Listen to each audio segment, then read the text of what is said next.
morning. This is day 2 of our HAMPI tour. We've had a good breakfast and we've left the Vidyanagara township and reached the HAMPI main road.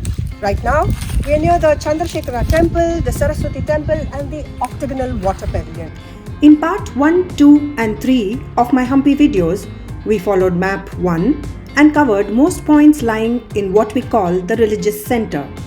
This area consists of 3 main temples, their corresponding markets and many sub-temple shrines. Let's move on to map 2.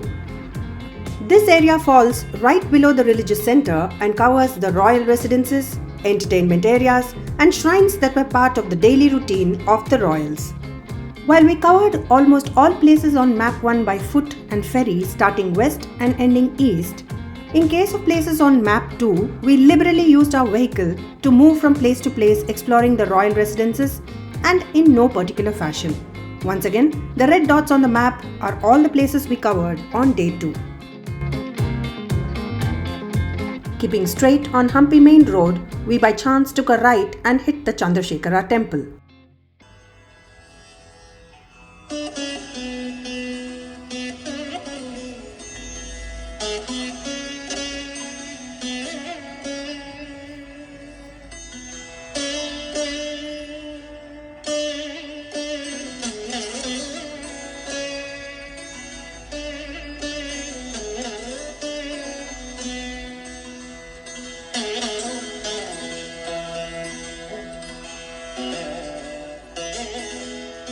This is a temple dedicated to Lord Shiva. It falls on the way from the Queen's bath to the royal palace. The story goes that the Queen, after her bath daily, used to attend the prayers in this very temple before going to the royal palace. So let's have a look inside.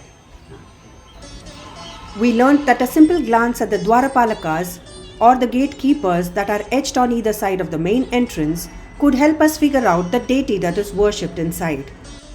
In case of a Shiva temple, these gatekeepers are always in the form of Veerabhadra and Bhairava. Built in the Dvikuta style, where 2 shrines share a common corridor, the main shrine here obviously worshipped Lord Shiva and the sub-shrine worshipped Goddess Parvati.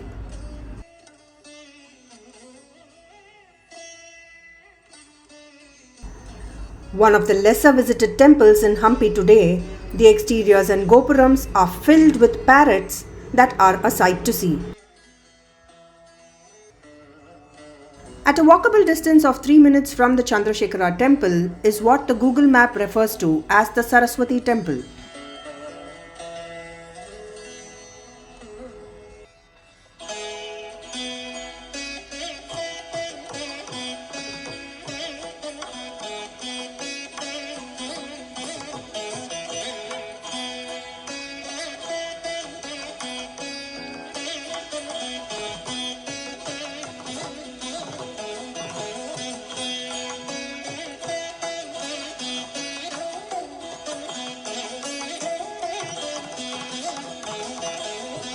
We're right now standing inside the Saraswati temple that lies at a short distance from the Chandrasekhara temple. The temple was actually used by the ministers who served the royal families. Let's take a look at its interiors. Standing atop a rock built on no foundation, the temple follows the Hoysala style of architecture. It was extremely surprising to note that the temple was indeed a Vishnu temple. The fact that there is Goddess Saraswati inscribed on one of the rocks lying outside the temple could have been one of the reasons why the temple was referred to as the Saraswati temple. The guide, however, showed us sufficient proof that the temple worshipped Lord Vishnu. Let's take a look at the inner sanctum closely.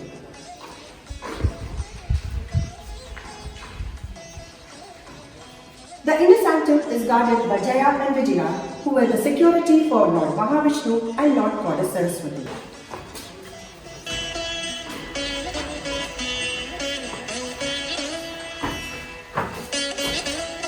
The Pita inside, which is a platform, also displays the Garuda, which is the vehicle of Lord Mahavishnu. This is indeed a proof to show that this temple belonged to Lord Mahavishnu and not Goddess Saraswati. The roof is designed in tower form, now lying open to the sky.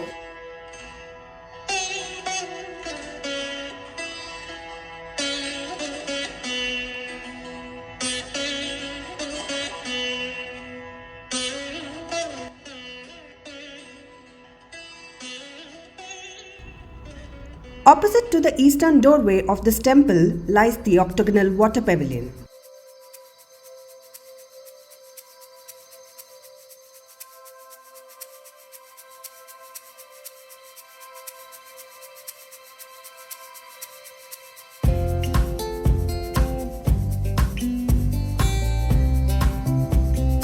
The architecture of the Vijayanagara Empire never fails to amaze us. So is this octagonal bath. It was more of a place of recreation for the ministers who lived in the surrounding area. Probably they used to meet every evening here for some entertainment purpose.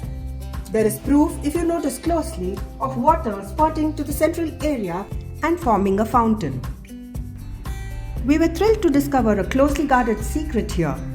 There is a certain spot in the octagon under a portion of the ceiling that covers the pavilion. This is the only spot in the entire octagon that actually echoes. Do you want proof?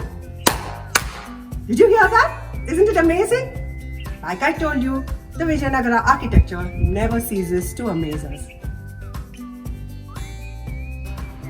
It was great fun to spend some time clapping around the pavilion to reconfirm that it was the only spot that echoed. In the vicinity of the octagonal bath, we found a roundish, neatly sculpted stone that we imagined to be a grinding stone in the royal kitchen. Or maybe a chariot wheel? Could it be a part of some pillar? I'll let your imagination run wild.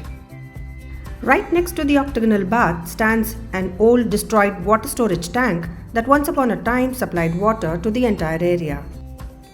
After circling around a bit, we decided to explore the layout where the ministers and their families lived. Though there were no buildings in the form of palaces or residences, we could see that the layout was really well planned. We were informed that the archaeological department is in fact working on a big project of restoring these buildings since 2016. There was a tiered enclosure which the guide explained was a discussion hall where the king and ministers held emergency meetings.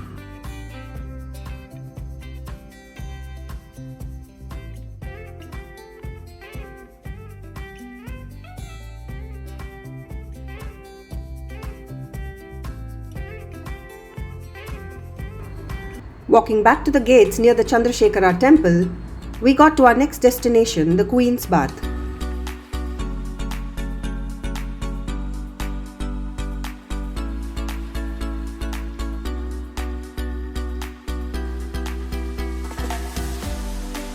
Built during the period of King Krishnadevaraya, the Queen's Bath was actually a bathing ground for the women of the royal family.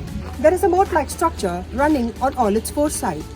I believed it was built for security reasons until I was told that it was used as an automatic water filter tank. There are gardens on all four sides which can be used as a picnic ground today.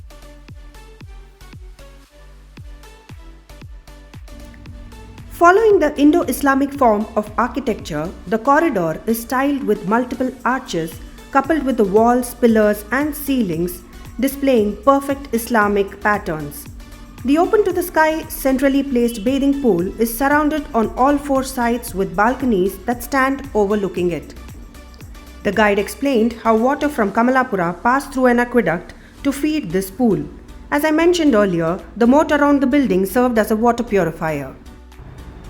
We were also told how sandalwood sticks were installed into these holes and utilized by the royal ladies during their bath. The 15 meter by 15 meter pool has a depth of 1.8 meters. There are separate holes serving as inlet and outlet. The water level in the pool was regulated through specific control points. Highly organized, isn't it?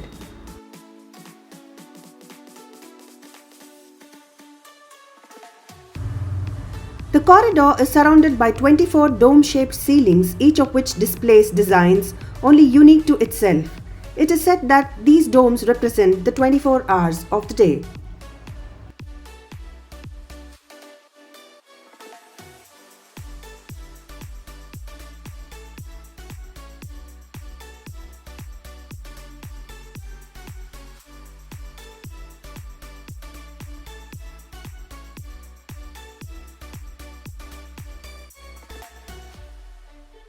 What remains of this once upon a time two-tiered structure is only now existing at the ground level.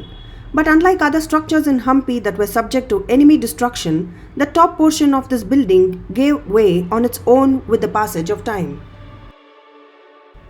A short drive from the Queen's Bath got us to the Zanana enclosure. This enclosure requires purchase of entry tickets. The word Zanana in Persian means women. This closed quadrangle was an entertainment center for the royal women, consisting of a palace, a maid's quarter, an entertainment hall, all closely guarded by watchtowers lying within the enclosed fortress at various corners. Let's take a look at the remains of the Queen's Palace.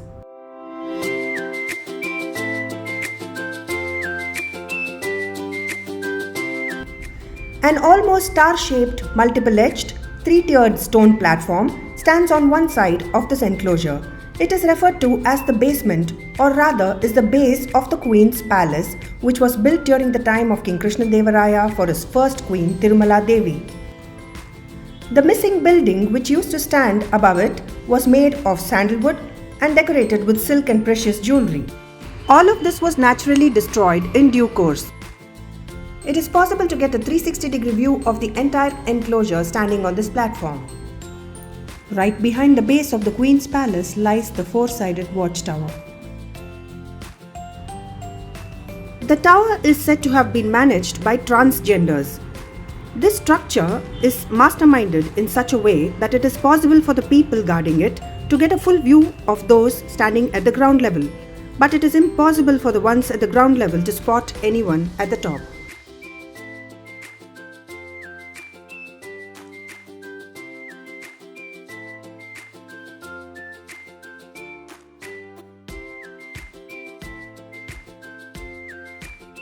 We could spot the Tenali Rama temple.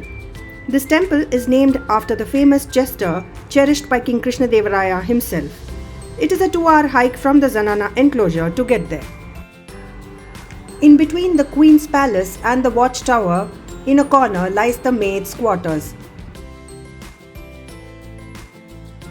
It is another standing example of simple Islamic architecture. It is today used as a museum displaying various art and artifacts belonging to the bygone era.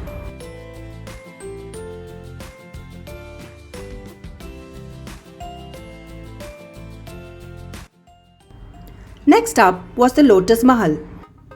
This Mahal, also called the Chitrangi Mahal or the Kamala Mahal, got its name due to its close-knitted lotus petal-like structure that actually sat in a pool of water all year long, making it look like a lotus.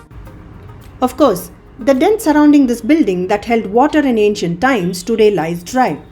Built in the 16th century as a summer palace and recreation arena for the royal women, this two-tiered building is known for its inbuilt eco air conditioning system. The roof of the top tier has inlets that used to be filled with water, and this water circulated within the ceiling, while the winds blew through the open-arched windows, creating a cooling effect. Isn't that wonderful? The stairway access to the top tiers today lies closed. The Mahal is a beautiful fusion of three forms of architecture. While the topmost portion, built in pyramid style, adapts the Jain design, the central portion follows the Dravidian style, and the base purely follows the Islamic form of architecture. Guarding the two corners of the rear entrance of the Zanana enclosure are two watchtowers.